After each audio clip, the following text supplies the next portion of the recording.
I manifested my dream life when I realized this, and I truly think those two pieces is what oftentimes holds people back from actually creating their dream life. The first thing I realized is that I was scared to outgrow the people in my life.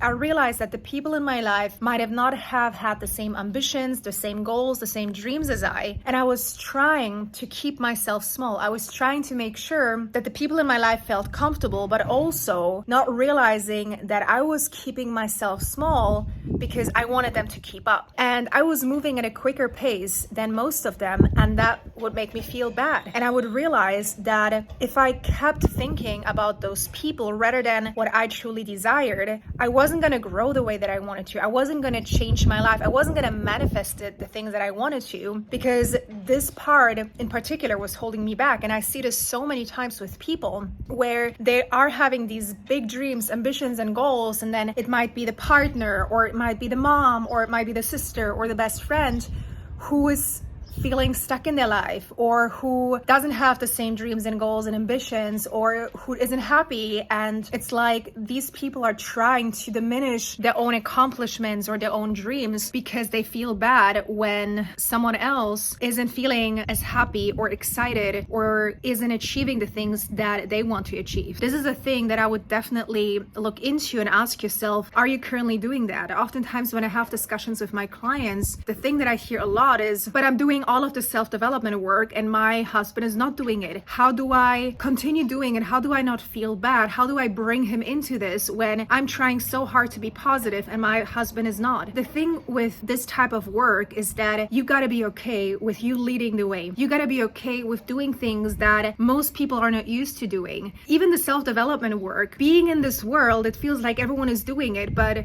that is not true. A lot of people are not doing this type of work. You gotta be okay that you will be the first one to do something that most people are not doing or are scared of doing. And when your husband is not on the same page, he will eventually see you transform and will be inspired by you and will want to join you eventually. I'm not saying that this is gonna happen. This is something that definitely happened to me too. When I started dating my partner and I started realizing that I was leading the way. I was doing all of these certifications and programs and building my business.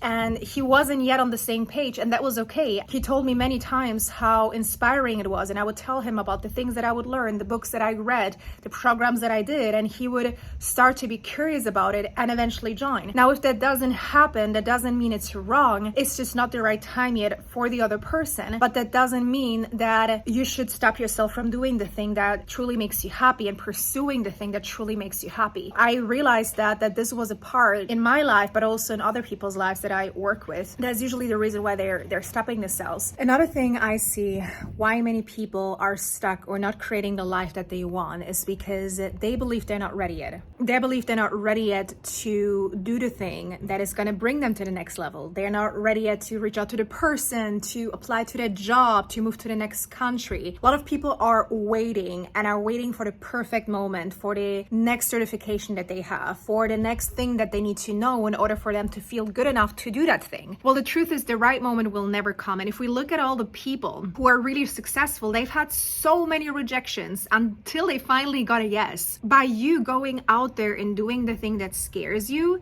you will not only learn to get better at what you're doing, but you're also going to be okay with rejections because they're part of growth and the things that you want to do. And it will make you stronger. It will make you a stronger human being. And so it's okay to go out there and do the thing that scares you. And it might be uncomfortable and some people might not agree with you.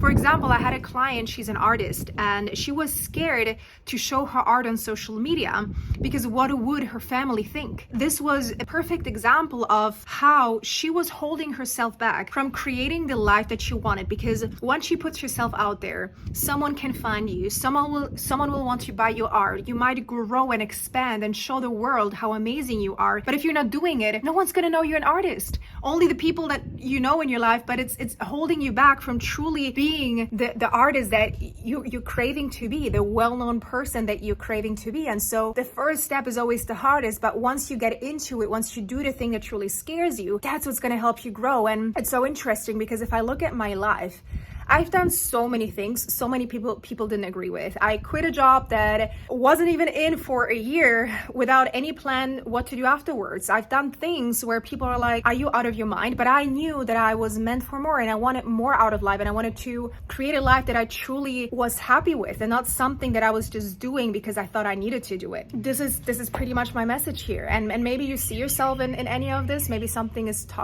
speaking to you. But if it does, please let me know down below. Subscribe to the channel, comment down below, whatever it is that you need to do to let me know. That would mean a lot to me. Sending you so much love, and until the next time, bye.